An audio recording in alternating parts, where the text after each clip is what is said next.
So నిన్నటి నుంచి ఒకే మోత మోగుతా ఉంది చుట్టూ కదా. ఆ ఈ ఫెస్టివల్ కి కోయంబత్తూరులో ఒక పేరు ఉంటుంది. రవిదాస్ అంకుల్ కి తెలుసు, మేము అక్కడ ఉండేవాళ్ళం. ఓకే, కోయంబత్తూరు ఇండస్ట్రీ బెల్ట్ కాబట్టి వాళ్ళకి ఎక్కువ బోనస్ ఇచ్చేవాళ్ళు అక్కడ పనిచేసేవాళ్ళు. ఆ ఆ కాటన్ మిల్స్ దాంట్లో ఫ్యాక్టరీస్ పనిచేసే వాళ్ళకు ఎర్లీ చాలా చక్కగా బోనస్ ఇస్తారు.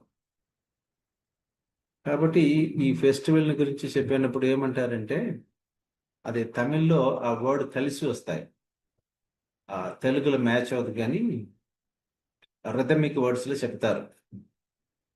డబ్బుని బొగ్గుగా చేసే పండగంట. ఎందుకంటే డబ్బులు బోల్డ్ అంత డబ్బులు ఖర్చు పెట్టి ఆ క్రాకర్స్ కొంటారు.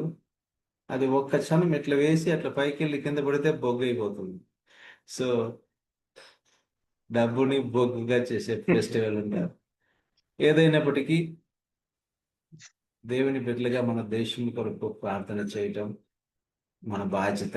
చాలా మంది ఆ దేవుని సేవకులు అనేక చోట, నేననేది ఒక చిన్న గుంపు కాదు, ఒక చిన్న సంఘము కాదు, హోల్ కాన్సెప్ట్ తోటి చెప్తున్నాను. చాలా మంది ఇండియా కొరకు ప్రార్థన చేస్తున్నారు. మనము కూడా మన బాధ్యతతోటి ఉంటాము. ఇప్పుడు జస్ట్ ఒక గ్రహింపు అనేది మనం ఏమనుకుంటున్నామంటే, ఒక స్పిరిచువల్ మెచ్యూరిటీ వచ్చేసామనేసి మనకు మనమే సర్టిఫికేషన్ ఇస్తుంటాము. ఓకే, నేను ఎదిగాను, నాకు తెలుసు, నాకు జ్ఞానం ఉంది. సారీ. ఓకే, సో ఈ స్పిరిచువల్ మెచ్యూరిటీ మనకు వచ్చిందంటే మనం అనుకుంటున్నాం. కానీ దేవుని వాక్యములు మనం చూసినప్పుడు గ్రహింపు అనేది ఇస్ ఏ కంటిన్యూస్ ప్రాసెస్. ప్రతిరోజు ఏదో ఒకటి తెలుసుకోవటానికి, నేర్చుకోవటానికి ఉంది. అదే మనల్ని డ్రైవ్ చేసేది. మనకి ఎంత వయసు అయినా, ఎంత ఎక్స్పీరియన్స్ ఉన్నా, మనకి ఎంత తెలివితేటలు ఉన్నా సరే, నేర్చుకోవటానికి అనేసి ఏదో ఒకటి ఉంటుంది కొత్తది. So many things are there. మన మైండ్ని కూడా ఐడల్గా ఉండకూడదు. అందుకని రిటైర్ అయిన వాళ్ళు కానివ్వండి, ఫ్రీగా ఉండే వాళ్ళు కానివ్వండి, చేయడానికి బోల్డ్ ఉంటున్నాయి. ఏదో ఒకటి చేసి మైండ్ని, బాడీని ఎంగేజ్ చేస్తూ ఉండాలి. సో ఇక్కడ ఒకటి ఏమంటే, కొలొస్సీయులకు రాసిన పత్రిక మీరు చాలాసార్లు చదివి ఉంటారు.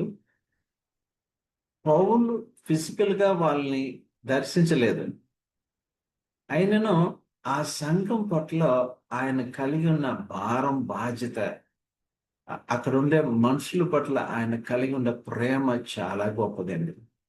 మీరు నూతన నిబంధన మొత్తం అంటే యేసు ప్రభు జీవితాన్ని మొత్తం అనలైజ్ చేస్తే, ఆయన దగ్గరికి వచ్చిన ఎవరినైనా ఎంత ఆ పొరపాటు చేసిన వ్యక్తిగా ఉండొచ్చు, తిరుగుబాటు చేసిన వ్యక్తిగా ఉండొచ్చు,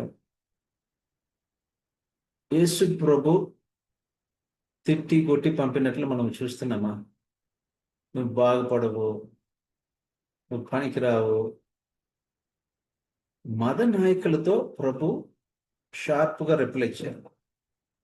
మీరు మీ అపవాదైన తండ్రికి సంతానం ఉన్నారు. కానీ సామాన్య ప్రజలు ఆయన దగ్గరికి వెళ్ళినప్పుడు ఎవరినైనా తీసుకోండి, ఎంతెందుకు పేదరుని యేసు ప్రభు ఒకసారి తిట్టారు. ఏమిటి తిట్టారు గుర్తుందా మీకు?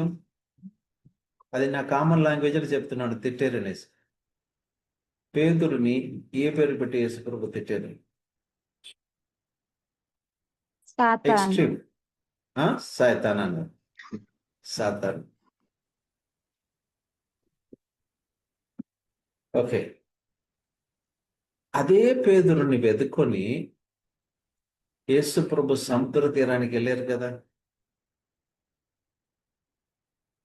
నన్ను ప్రేమిస్తున్నావా అంటే, ఒక వ్యక్తిని పైకి లేవనెత్తటానికి మన సొంత తలంపుని, ఆలోచనని, మన మెట్టుని వాడకూడదు. ప్రభు యొక్క ఆలోచన, ప్రభు మెట్టు వేరు. ఎదురు పశ్చాత్తాపడ్డాడు.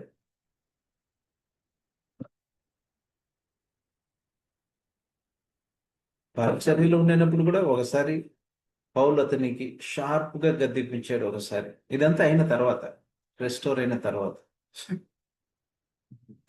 కాబట్టి మనము ఒక అంశం మీద ఈరోజు జస్ట్ కొంచెం మనసు పెడతాం.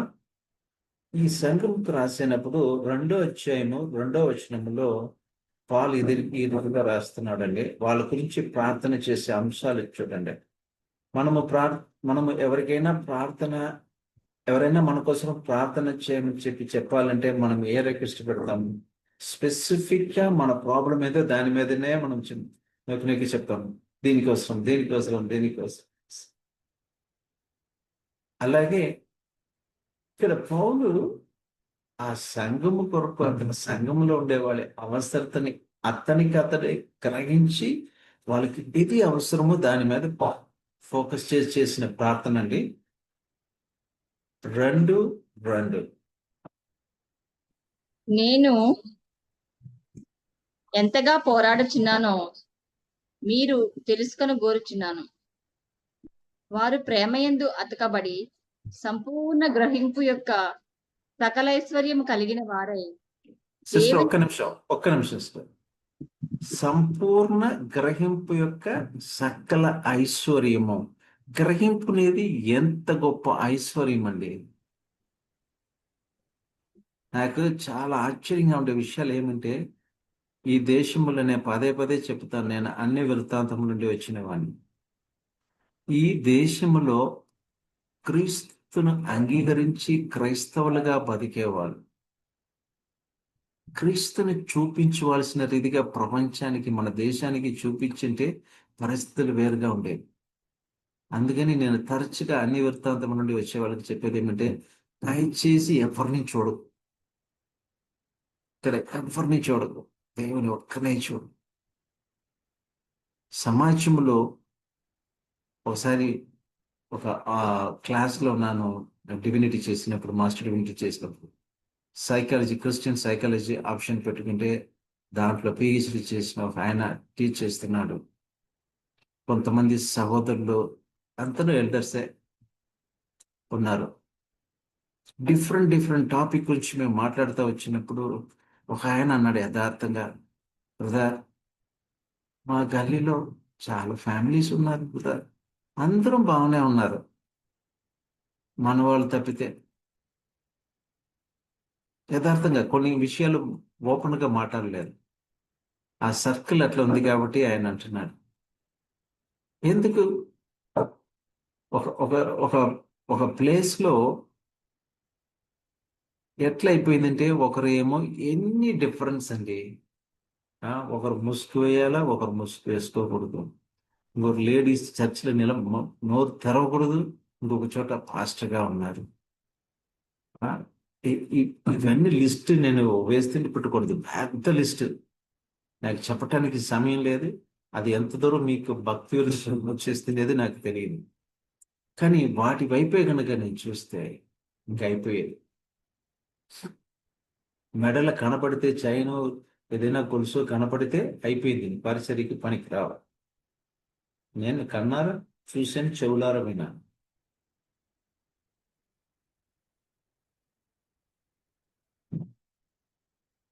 ఐశ్వర్యం అనేది ఆ అన్ని వృత్తాంతముల నుండి వస్తున్న అంటే ఆయన అన్నిడే ఒక పెద్ద ఫేమస్ సినిమా స్టార్. ఈ మధ్యలో ఎక్కడో ఒక న్యూస్ కాలంలో చూశాను.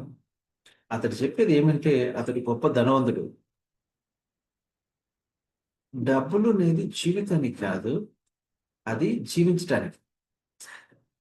డబ్బులు జీవితం అయిపోదండి. అంటే ఎంత జ్ఞానం అతనికి ఉండాలో చూడండి. ఒక మాట అంటున్నాడంటే, అలాంటి సెక్యులర్ పర్సన్, డబ్బు అనేది జీవితం కాదు, అది జీవించడానికి మనకి అంటే డబ్బు ఒకటే మీ జీవితం కాదు. బైబిల్ ఏమంటుంది? అదే ఎస్సెన్స్ లో ఒక మాట ఉంటుంది, బైబిల్ గుర్తుందా? మూలము కాదు ఉంటుంది.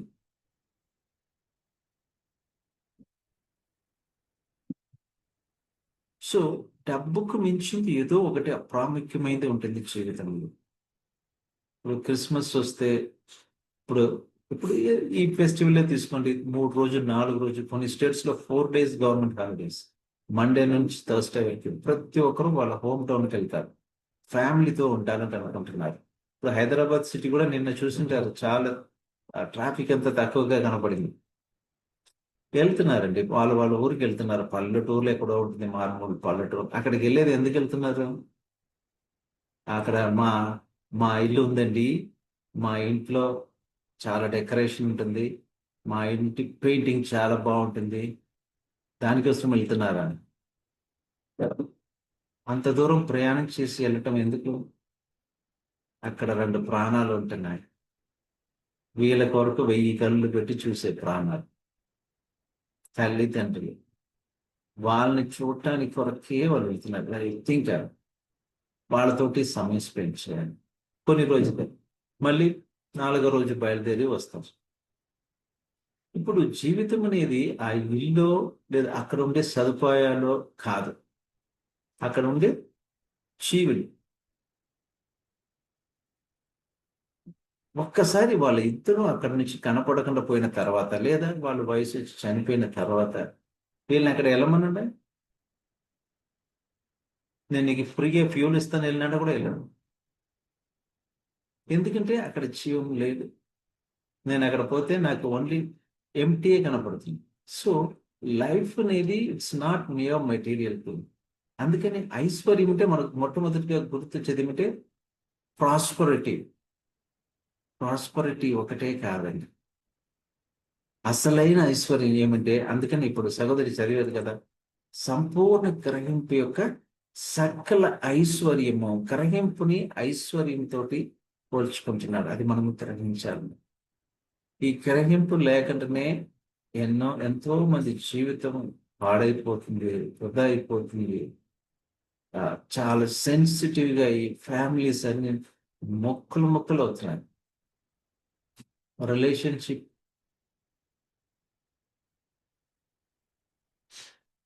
ఒక ఇంట్లో భార్య భర్త ఇద్దరు కలిసి నివాసం చేస్తే అది పెద్ద ఉమ్మడి కుటుంబం అయిపోతుంది. I'm talking about practical things. లేదు, శ్రమించే మనస్తత్వం పోయింది, చాలా కష్టం. ఎంత ఘోరమైన పరిస్థితి అయినా ప్రభు కలిగిన మనసు అందుకే కావాలి. When the mind of Christ being అంటే అది ఆయన ఎలాంటి వ్యక్తినైనా పైకి లేవనెత్తడానికే చూస్తాడే కానీ కింద నెట్టేయడు. మనం ఎందుకు నెట్టేయాలా? వాడు తప్పు చేశాడు, తప్పు మార్గం వెళ్ళాడు, దేవుని చిత్తని. ఓకే, అప్పుడు ఏం చేయబోతున్నావు? ఎంత పరిస్థితి అయినా అతని ప్రాణం ఉన్నంత వరకు అతడు బాగుపడడానికే చూస్తాము కదా. అదే సంపూర్ణ గ్రహింపు యొక్క సకల ఐశ్వర్యము. గ్రహింపు అనేది ఐశ్వర్యం, గొప్ప ధనము, గుర్తుపెట్టుకోవాలి. ఆ ధనం అందరికీ కాదు, ఆ జ్ఞానము కావాలి. ప్రోవర్బ్స్ లో రాయబడింది, అవి రూబీస్ కంటే గొప్పవంగా. ఓకే, చదవండి సిస్టర్.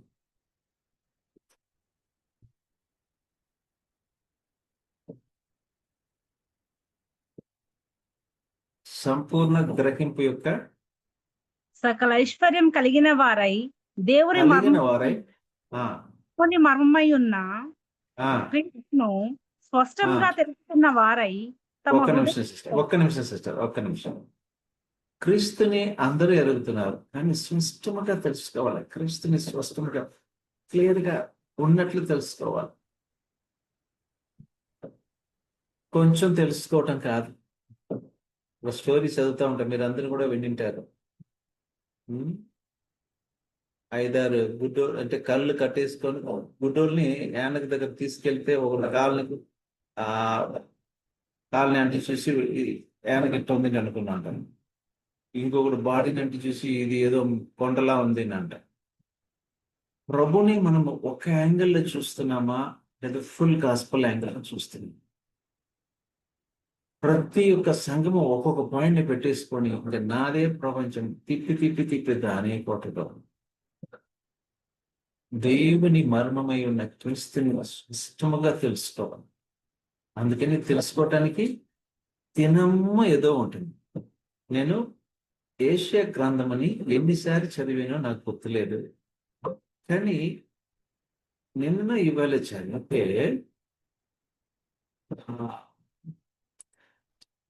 చూడండి, ఆ, దాంట్లో ఒక వచనం చదివితే నాకు మర్చిపోయింది. ఆ గ్రహింపు లోపల నేను ఎప్పుడు ఆ యాంగిల్లో అంత డీప్గా ఆలోచన చేశానో నాకైతే గుర్తు రాలేదు. కానీ అది చదివినప్పుడు దాని గురించి చాలా మెడిటేట్ చేస్తా ఉన్నాను. సో 53 మనకు గుర్తొచ్చేది ఏంటండి? ఏషియా 53 మనకు గుర్తొచ్చేది ఏం వచనం? ఓకే, 4 చదవండి. నిశ్చయముగా అతడు మన రోగములను భరించెను, ఉమ్.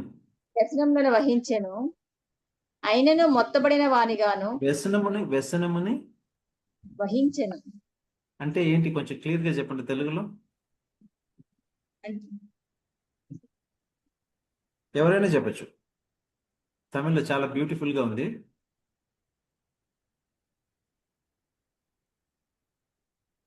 ఓకే, ఇంకొకసారి మెల్లగా చదవండి 4వ వచనం.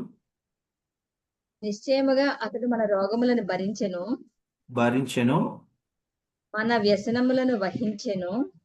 వ్యసనములు అంటే ఏంటి మా? ఓకే, కంటిన్యూ చేయండి, తర్వాత వస్తా. 4 కంటిన్యూ చేయండి.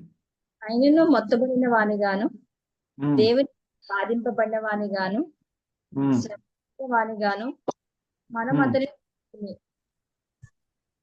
మన అతిక్రమ క్రియలను బట్టి అతడు గాయపరచబడి, మన దోషములను బట్టి నలుగగొట్టబడెను, మన సమాధానార్థమైన శిక్ష అతని మీద పడెను, అతడు పొందిన దెబ్బల చేత మనకు స్వస్థ కలుగుతున్నది.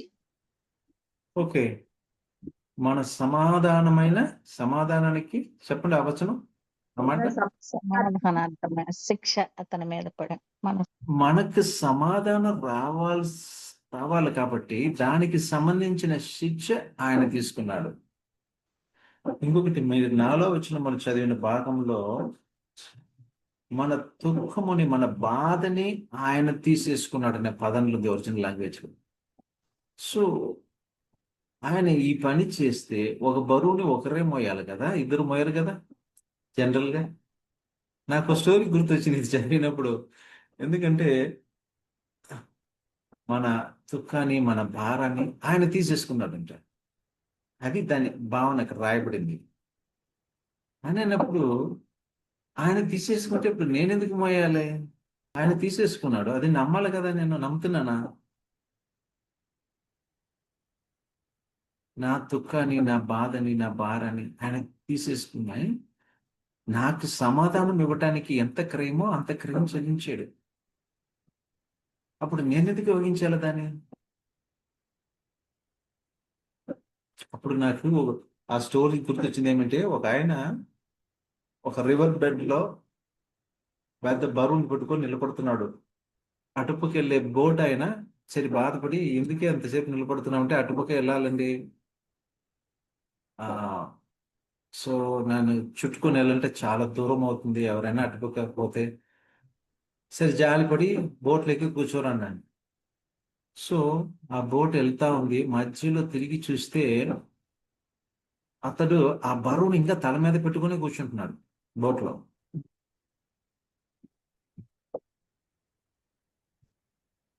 ఈ బోట్ అతనికి అర్థం కావట్లేదు, ఎందుకు ఆ బరువుని ఇంకా తల మీద మోసుకొని వెళ్తున్నామంటే, అది కాదండి, మీరు ఏదో నా మీద జాలిపడి నన్ను ఎక్కిపించుకున్నారు, నా బరువుని కూడా మీరు ఎందుకు మోసుకోవాలి, అందుకని నేనే మోసుకుంటాను. అప్పుడు ఇది వినటానికి ఎట్లా ఉంది? నువ్వు బరువు, నీ మీద ఉండే బరువు రెండు కలిపి బోట్లు ఉంటుంది.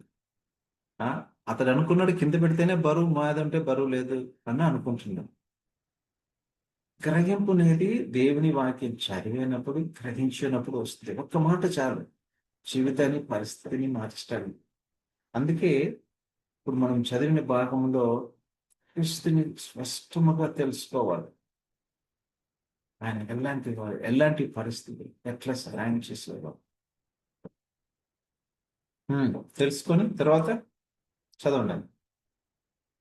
స్పష్టముగా తెలుసుకున్న వారై ఉమ్, తమ హృదయములలో ఆదరణ పొందవలనని ఉమ్. వారి కొరకు పోరాడుచున్నాను. వారి కొరకు పోరాడు హృదయములు ఏం పొందాలంటమ్మా? ఆదరణ పొందవలనని. ఆదరణ పొందాలమ్మా. ఆదరణ కావాలి. పెద్ద ప్రాబ్లం ఏమిటి? ఇప్పుడు నేను వెళ్ళిన చోటంతా చెప్తాను. ఆదరణ పొందిన వారు, సంతోషంగా ఉండేవారు, సమాధానంగా ఉండేవారిని చూడటం చాలా రేర్ కమాడిటీ అయిపోతుంది. అది కనపడట్లే. ఆదరణ అనేది మనకు చాలా అవసరం. మనం ఎంత గొప్ప వాళ్ళైనా సరే, మనకు బలం కావాలి, మనకు శక్తి కావాలి, ఒకరిని ఒకరు ఎంకరేజ్ చేసుకోవాలి కదా. ఆదరణ పొందాలి. అప్పుడుదా ఆ సంతోషం ఉంటుంది, ఆ నిరీక్షణ ఉంటుంది. నిరీక్షణ లేకపోతే మనకు లోకస్తులకు ఏ తేడా ఉండదు. మనకు ఆదరణ ఎక్కడి నుంచి వస్తుంది? నిరీక్షణ ఎక్కడి నుండి వస్తుంది? ఒక మనుషులు వచ్చి ఇట్లా అంటే మనకు నిరీక్షణ. ఒక మనిషికి చెప్పిన మాటకి విలువిస్తాము. అదే విలువ దేవునికి ఇస్తున్నాము. కాబట్టి 3 అంశాన్ని ఇక్కడ హైలైట్ చేస్తున్నాడు. ఒకటి, సంపూర్ణ గ్రహింపుకు లోపల రావాలి. మీరందరూ క్రీస్తు ప్రభుని స్పష్టముగా తెలుసుకోవాలా. ఒక యాంగిల్ ఉండి సంఘం యాంగిల్లో చూడకూడదు. ఫుల్ తర్వాత హృదయంలో ఆదరణ పొందాలి, హృదయంలో సమాధానము, నిరీక్షణ కలగాలమని. మనమే సమాధానంగా లేకపోతే ఇతరులకి ఏం చెప్తాము? ఇది దేవుని బిడ్డల యొక్క ధన్యత. ఒక ధన్యతని మనం సరిగా గ్రహించాలి. ఇప్పుడు ఈ గ్రహింపు పొందిన వారు కొంతమంది, పొందని వాళ్ళు కొంతమంది. ఓకే, ఇప్పుడు బుద్ధి కలిగిన కనిగిన గురించి విన్నాము. మొన్న చర్చ్లో ఒక సహోదరుని కలిసాను. ఆయన పేరు అడగటానికి మర్చిపోయాను. బట్ డానియల్ గారి టైంలో ఉండి ఉన్నారంట. ఆయన మదర్ వచ్చి దీవెనమ్మ గారు స్టూడెంట్ అంట. ఆ దినములో ఇట్లా ఉండిందండి, అట్లా ఉండిందండి అని చెప్తా వచ్చి ఒక మాట అన్నారు. యోసేపు ఎరిగిన కాలం వచ్చిందండి. ఇప్పుడు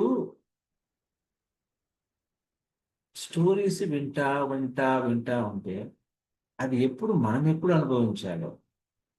అది లేకపోతే స్టోరీకి మిగిలిపోతుంది కదా. అందుకని బైబిల్ ఏమంటుందంటే, యెహోవా ఉత్తముడని రుచి చూసి తెలుసుకో. రుచి చూడకుంటే దేన్ని నమ్మకు. ఎట్లా మనుషులు ప్రార్థన చేసేవాళ్ళు ఉండేవాళ్ళు, చదువు లేని వాళ్ళంతా. కానీ ఎంత చక్కగా ప్రార్థన చేస్తే దేవుని అగ్ని దిగి వచ్చే రోజులు. కాబట్టి ప్రజల్లో గ్రహింపు కలిగిన వాడు ఒకదాన్ని. ఆయన ఒక మాట అన్నాడు. ఇప్పుడు ప్రభు రాకల్లో ఎత్తపడే వాళ్ళు ఎవరు, విడవపడే వాళ్ళు ఎవరు? చెప్పండి, ఎవరైనా ఒకరు. ఎవరు ఎత్తపడతారు, ఎవరు విడవపడతారు? పరిశుద్ధులు అమ్మా, పరిశుద్ధులు ఎత్తబడతారు. పరిశుద్ధులు ఎత్తపడతారు. ఓకే, విడవపడే వాళ్ళు సిద్ధపాటులో ఉన్న వాళ్ళు ఎత్తపడతారు. ఓకే, సిద్ధపడేవాళ్ళు ఎత్తపడతారు, సిద్ధముగా లేని వారు విడవబడతారు. ఓకే ఓకే వాళ్ళ ఇప్పుడు సిద్ధపడిన వాళ్ళు ఎక్కడ ఉంటున్నారు, సిద్ధము లేని వాళ్ళు ఎక్కడ ఉంటున్నారు? జనరల్గా అడుగుతున్నాను. అంటే బైబిల్ ఇంకా ఒక మెట్టు పైకి వెళ్ళి ఇంకొకటి చెప్తుంది. సంఘములే కాదు, ఇంట్లోనే ఉంటారు. ఎందుకంటే దానికి ఎగ్జాంపుల్ ఆ రోజుల్లో, ఇప్పుడంతా మనకు పిండి మరకెళ్తున్నామా, ఆ రోజులో రోడ్లు చేసేవాళ్ళు. మీకు తెలుసు కదా, 2 చేస్తారు కూర్చొని, అట్లా ఉంటారంట. ఒకరు ఎత్తపడతారు, ఒకరు విడపడతారు. తిరగలు తిప్పుతుంటే ఒకళ్ళు ఎత్తపడతారు, ఒకళ్ళు దిగబడతారు. ఒకళ్ళు ఇద్దరు మంచం మీద పడుకుంటే ఒకళ్ళు ఎత్తపడతారు, ఒకళ్ళు దిగబడతారు. సో మంచం మీద ఎవరెవరో వచ్చి పడుకోరు కదమ్మా. అది చదివినప్పుడు ఎంత బాధగా ఉంటుంది చూడండి. నిజమే, చాలా బాధ. అది ఎవరో కాదు, ఆ విగ్రహారాధన చేసేవాడు, ఈ దుష్టుడు, యువచారి కాదు. ఇంట్లోనే. ఆ ఇల్లస్ట్రేషన్ చూడండి. కాబట్టి మనము బతుకుని దినంలో మనము జ్ఞానం కలిగి చేయగలిగింది చేయాలి. ఓకే, ఇక్కడ రూత్ అనే ఒక అమ్మని గురించి ఒక మాట మీకు చెప్పాలి.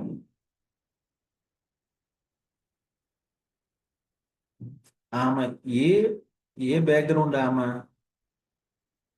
ఏ గోత్రానికి కులానికి సంబంధించిన మోయాబీరాలు, అన్యురాలు, మోయాబీరాలు. మోయాబీరాలు. మోయాబీరా. మోయాబీలు ఎవరు అసలు? ఆ అది అక్రమ సంతానం చెప్పచ్చు, లేదంటే అసహ్యమైన సంతానం. ఓకే, ఎట్లయినా కానీ చరిత్ర మొత్తంలో దేవుని బిడ్డలకి ఇశ్రాయేలుకి వ్యతిరేకంగా ఉండేవారు. ఉమ్. మోవాబీలు, అమ్మోనీయులు ఇద్దరు ఇశ్రాయేలుకు శత్రువులుగానే ఉండిపోయారు. ఆ తరంలో వచ్చిన రూతుని తీసుకెళ్ళి యేసుప్రభు వంశావళిలో కలిపాడు. అక్కడ చూడండి, యేసుప్రభు వంశావళిలో మార్తా మేరీ పేరు కనబడలేదు, రూతు పేరు ఉంటుంది అక్కడ, చదువుతుంది, మాథ్యూలో ఉంటుంది. మరి ఎట్లా వచ్చింది ఈ అక్కడ నుండి? నేను చదువుతా ఉన్నాను, ప్రభు ఎంత నమ్మదగిన దేవుడు, ఎంత అంటే తన పట్ల మనం ఒక అడుగు వేసిన ప్రభు కొరకు ఒక చిన్న రోషం కలిగి ఉన్న మన పట్ల ప్రభు ఎంత కృప చూపేవాడు. ఆబ్రహాము ద్వారా అందరూ ఆశీర్వదింపబడాలి. లోటు ఆబ్రహాం కూడా ఉన్నాడు, బుద్ధిహీనతని బట్టి. ఇప్పుడు చెప్పాము కదా, ఈ ధనం, ఏ ధనము? ఐశ్వర్యం. ఏ ఐశ్వర్యం? ఏం ఐశ్వర్యం చూసే మనం మొట్టమొదటిగా గ్రహింపు యొక్క ఐశ్వర్యం, సంపూర్ణ గ్రహింపు యొక్క ఐశ్వర్యం కలిగి ఉండాలన్నాడు. ఆ గ్రహింపు ఐశ్వర్యం అతనికి లేదు కాబట్టి ఒక చిన్న గొడవ వచ్చింది పనివారి మధ్యలో, బయలుదేరుంటే బయలుదేరిపోయాడు. తన కనుక కనపడింది మంచిది అనుకున్నాడు, పోయాడు, తిప్పలు పడ్డాడు, అన్ని చేశాడు, ఒక తరం తయారు చేశాడు. కానీ అబ్రహాము ద్వారా ఆ ఆశీర్వాదాలు అతనికి రావాలని ఆమె ఒకే ఒక మాట అనిందండి బైబిల్లో. మీరు రూతు గ్రంథంలో మొదటి అధ్యాయంలో 14 నుండి 16 వరకు తేటగా తెల్లగా నిదానంగా చదవండి. రూత్ మొదటి అధ్యాయం 14 నుండి 16 వరకు. ఎవరైనా నెట్వర్క్ బాగుండే వాళ్ళు చదవండి. రూత్ మొదటి అధ్యాయము 14 నుండి 16 వరకు చదువుతారా? వారు ఎలుగెత్తి ఏడవగా ఓర్పా తన అత్తను ముద్దు పెట్టుకును, రూతు ఆమెని హత్తుకొనెను. ఇట్లుండగా ఇదిగో నీ తోడుకోవడం తన జనుని ఎద్దుకు తన దేవుని ఎద్దుకును తిరిగిపోయినది, నీవును నీ తోడుకోడలు వెంబడి వెళ్ళమనను. అందుకు రూతు, నా వెంబడి రావద్దనియు నన్ను విడిచిపెట్టమనియు నన్ను బ్రతుమాలు కొనవద్దు. నీవు వెళ్ళి చోటికే నేను వెళ్ళదును, నీవు వెళ్ళి చోటికే నేను వచ్చేదను, నీవు నివసించే చోటనే నేను నివసించదును. నీ జనమే నా జనము, నీ దేవుడే నా దేవుడు. నీవు చోట నేను థ్యాంక్ యూ. ఇంకెవరైనా చదవగలరా ఒకరు? వారు ఎలుగెత్తి అడవగా ఓర్ప తన అత్తను ముద్దు పెట్టుకునెను, రూతు ఆమెను హత్తుకొనెను. ఇట్లుండగా ఆమె, ఇదిగో నీ తోడికోడలు తన జనుల యొద్దకును తన దేవుని యొద్దకును తిరిగిపోయినదే, నీవును నీ తోడికోడలి వెంబడి వెళ్ళుమనెను. అందుకు రూతు, నా వెంబడి రావద్దనియు నన్ను విడిచిపెట్టమనియు నన్ను బతుమాలు కొనవద్దు. నీవు వెళ్ళు చోటికే నేను వచ్చేదను, నీవు నివసించే చోటనే నేను నివసించదును. నీ జనమే నా జనము, నీ దేవుడే నా దేవుడు. ఓకే, ఇప్పుడు ఆమె పలికిన ఒక్క మాట, నీ దేవుడే నా దేవుడు. ఇద్దరికి మధ్యలో ఏ తేడా ఉంది అంటే అనుకుంటున్నాడు. ఓర్ఫా సెటదంటే ఎప్పుడైనా ప్రసంగం విన్నారు ఎవరి దగ్గర నుండి అయినా? ఓర్ఫాకు రూతుకు తోటికోళ్ళు కదా, తోటికోళ్ళు ఉంటారా మీరు తెలుగులో? ఒక ఆమె ముద్దు పెట్టుకునింది, ఇంకో ఆమె హత్తుకునింది. హత్తుకునింది అంటే ఫాలో అవటం తప్పలేదు. బట్ ఏమి రీజన్ గా ఉండొచ్చు రూతు ఆమెని అట్లా పుట్టింటి కూడా వెళ్ళకుండా? ఎందుకంటే ఇప్పుడు భర్త లేదు, మామగారు లేదు, ఆమె ఒక విధవరాలు. ఏమి రీజన్ గా ఉండొచ్చు ఆమెకి? లైఫ్ లాంగ్ ఉండాలంటే చెప్తుంది, అది నాకు అర్థమవుతుంది. ఎందుకు అట్లా చెప్పాలా? అమ్మా నాన్న దగ్గర పోతే ఇంకో పెళ్లి చేసి పెడతారు, నీకు కొంచెం ఆస్తులు ఇస్తారు, ఇల్లు భావన ఇస్తారు, జీవితానికి సరిపోయినంతగా ఉంటుంది. ఈమె దగ్గరికి వెళితే రేపు ఏం తింటావో తెలీదు, అంతే కదా? దేవుని ప్రేమ అత్త ఏదో చూసింది. ఒకటి చూసింటుంది కదా. Something special, something. ఆమె గ్రహింపు ఎంత గొప్పదంటేనండి, ఒక సహోదరి, నేను ఎగ్జాంపుల్ చెప్తున్నాను. మా కూడా ఒక పరిచర్యలో వచ్చి బైబిల్ పంచేవాళ్ళండి. స్ట్రీట్ లో, స్కూల్లో, కాలేజీలో సడన్ గా డిసపియర్ అయిపోయాడు. కనపడట్లే, ఎక్కడ ఫోన్ ఎత్తట్లే. మనం ఏం చేస్తాము? వదిలేస్తాం. సరే, మేమందరం మాట్లాడుకున్నాం, ఎందుకు మనకు కూడా సహాయం చేసేవాళ్ళు రాలేదు కాబట్టి మనమైనా వెళ్తాం అనేసి వాళ్ళ ఇంటికి చెల్లాము చెప్పాపట్టగా. మేము వెళ్ళినప్పుడు ఆమె లేదు, కానీ ఆమె హస్బెండ్ ఉన్నాడు, అంటే కొంతమంది బ్రదర్స్ సిస్టర్స్ అందరం కలిసి. ఆయన రావట్లే. ఆయన ఏంటి ప్రాబ్లం అంటే, ఆ సహోదరి యొక్క అన్న కొడుకు, పుట్టిన బిడ్డ కొరకు ప్రార్థన చేసమన్నారు. పుట్టిన బిడ్డ అన్నోరి కొంచెం కాంప్లికేటెడ్ డెలివరీ, ఆ బిడ్డ చనిపోయింది. అందుకని వాళ్ళు మొత్తానికి డిసైడ్ చేసింది ఏమంటే, ఇంక మొట్ట చర్చికి వెళ్ళకూడదు, బైబిల్ చదవకూడదు, దేవుని దగ్గర ప్రార్థన చేయకూడదు అనేసి మొత్తం తీసిపడేశారు. ఒక్క ఇన్సిడెంట్ మేము చెప్పగలిగింది చెప్పాము, ప్రార్థన చేయగలిగింది చేసాము, ఇంతవరకు కనపడలేవా?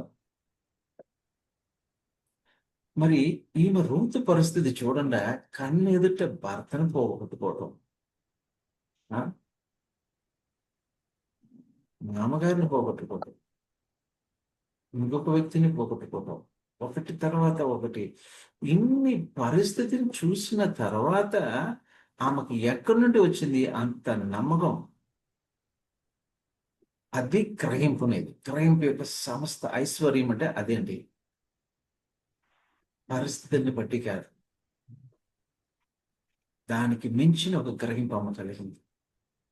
అందువల్ల నీ దేవుడే నా దేవుడు అనేది, ఆ దేవుడే ఆమెను, ఆ యేసుప్రభు వంశావళి 2-3 స్త్రీలు ఉంటారు, 3-4, దాంట్లో ఆమె పేరు కనపడుతుంది. సార్ ఆమె పేరు కనపడట్లే.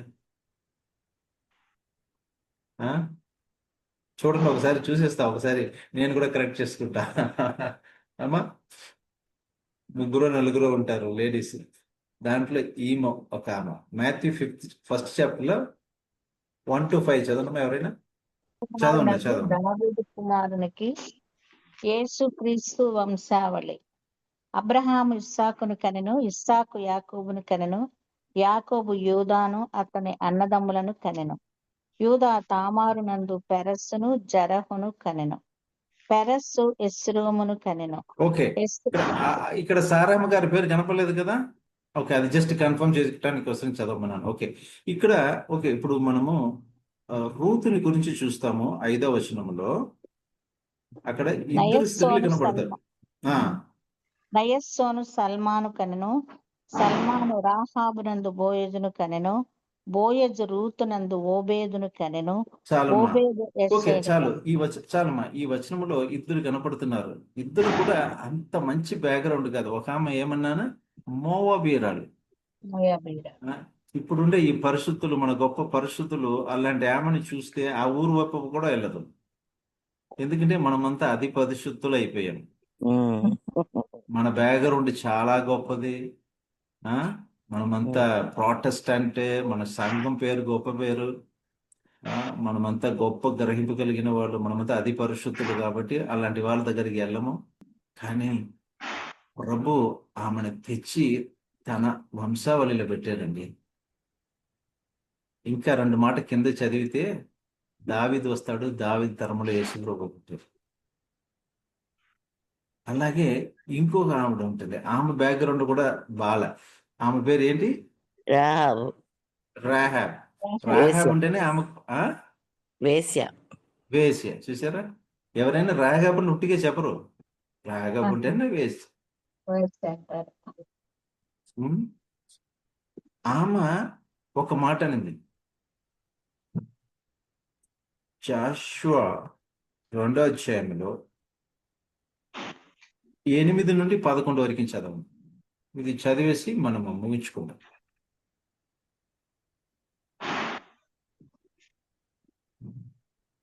ఆ వేగుల చదవండి. వారు పండు కొనక మునుపు ఆమె వారున్న మిద్దె మీదకి ఎక్కి వారితో ఇట్లనెను, చదువు యెహోవా ఈ దేశమును మీకు ఇచ్చుచున్నాడనియు, మీ వలన మాకు భయం పుట్టుననియు, మీ భయము వలన ఈ దేశ నివాసులందరికీ ధైర్యము చెడుననియు నేను ఎరుగుదును. నేను ఎరుగుతున్నంటే చెప్పింది ఎవరు? రాహాబ్. ఇశ్రాయేల్ దేశంకి వెళ్ళి ఆమె చెప్పిన దాన్ని నమ్ముతున్నారంటే ఒకడు నమ్మట్లే. మరి అన్యురాలైన ఈమెకు ఎక్కడి నుండి వచ్చిందంత విశ్వాసం? విన్నదే. చదవండి.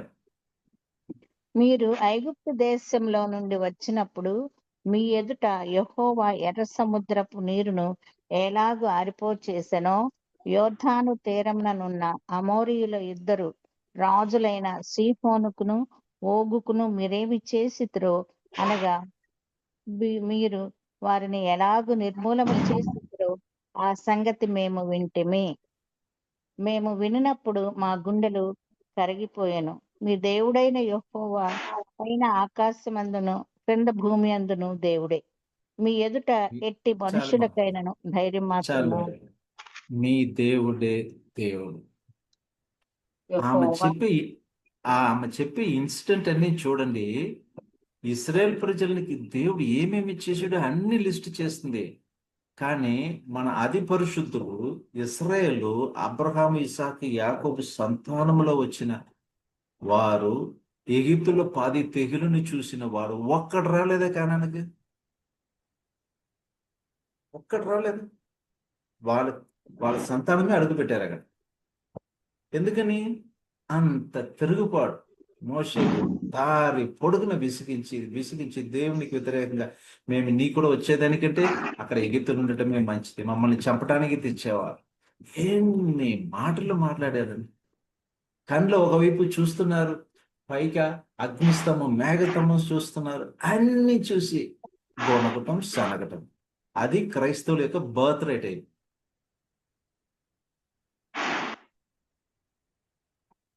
అందుకే రాకట సమయంలో పెద్ద సర్ప్రైజ్ ఉంటుందండి. పెద్ద సర్ప్రైజ్. ఎవరి పేరు ఎక్కడ పోతుంది, ఎవరు ఎక్కడ పోతారు? మోవాబీయుల సంతానం ఎక్కడొచ్చి నిలబడుతుంది? కాబట్టి ఈ గ్రహింపుకు రూపంలో మనం వస్తాం. దేవుడు ఆ గ్రహింపు మనకు దయచేయాలి. ఆ రాహాబుని స్త్రీకి ఉండే విశ్వాసాన్ని బట్టి దేవుడు ఎంతగా తన గృహాన్ని మొత్తం రక్షించాడు. ఆమె పేరు జీవ గ్రంథములో ఎంత చక్కగా లెక్కింపబడింది. అందుకని ప్రభు పరిసరిలో ఒక మాట అంటాడు, మీకంటే వేసులు ఫస్ట్ ఉంటారు అన్నాడు. ప్రభా మీ ప్రియ బిడ్డలని ఆ శక్తితో ప్రభా ఇక్కడ చేర్చారు. వారు ఆ శక్తితో ప్రభా జాయిన్ అయినందుకు వందనాలు. ప్రభా మీ జీవము గల మాట తండ్రి వారిని పైకి లేవనెత్తేలాగా సహాయం చేయండి. ప్రభా మీరు మా బాధని, మా దుఃఖాన్ని మీరు భరించినప్పుడు ప్రభా మేమెందుకు దాన్ని భరించుకోనుండా? మేమై మీ చింత యావతి ఆయన మీద మోపండినారు. ఆ కృప దయచేయండి నాయన, గ్రహింపు దయచేయండి ప్రభా. ఆదరణ, సమాధానము దయచేయమని వేడుకుంటున్నాం తండ్రి. అది లేకుండా పోతే, మీ సంతోషం, మీ సమాధానం మా హృదయంలో లేకుండా పోతే మేము ఈ ప్రపంచానికి మీ వెలుగుని మేము చూపలేము కదా. కృప చూపిలే ప్రభా.